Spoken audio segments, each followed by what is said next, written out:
ஒரு பேண்ட்ஸுக்கு இடுப்பில் எலாஸ்டிக் வச்சு எப்படி தைக்கிறதுன்னு பார்க்கலாம். முதல்ல எவ்வளோ எலாஸ்டிக் வேணுன்றதை வெட்டி எடுத்துக்கிட்டு ரெண்டையும் சேர்த்து ஜாயின் பண்ணிக்கலாம். இப்போ இந்த பேண்ட்ஸுக்கு நான் எக்ஸ்ட்ரா 1.25 துணி விட்டிருக்கேன்.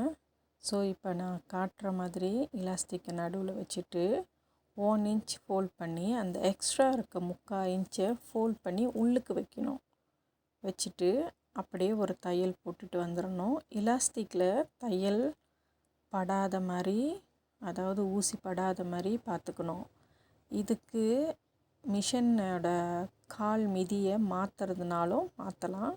பட் நான் இன்றைக்கி நார்மலாக தைக்கிற கால் மிதி போட்டு தான் தைக்கிறேன். ஸோ மெதுவாக 3/4 இன்ச்சு துணியை உள்ளுக்கு மடக்கிட்டு அப்புறம் 1 இன்ச்சு துணியை மடக்கணும்.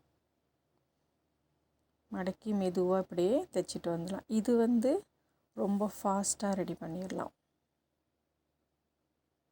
கொஞ்சம் கொஞ்சமாக இழுத்து தைக்கணும். பார்க்குறதுக்கு கொஞ்சம் கஷ்டமாக இருக்கிற மாதிரி இருக்கும், ஆனால் ரொம்ப சீக்கிரமாக தைச்சிடலாம்.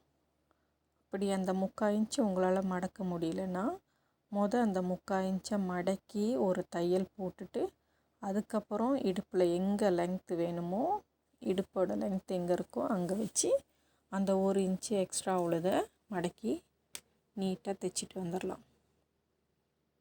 இதோட ஃபினிஷிங்கும் ஈஸியாக இருக்கும், பார்க்கவும் நீட்டாக நல்லாயிருக்கும். இதே மாதிரி எலாஸ்டிக்கை இழுத்து அந்த துணியில் ஃபுல்லாக வர மாதிரி அட்ஜஸ்ட் பண்ணி தைக்கணும்.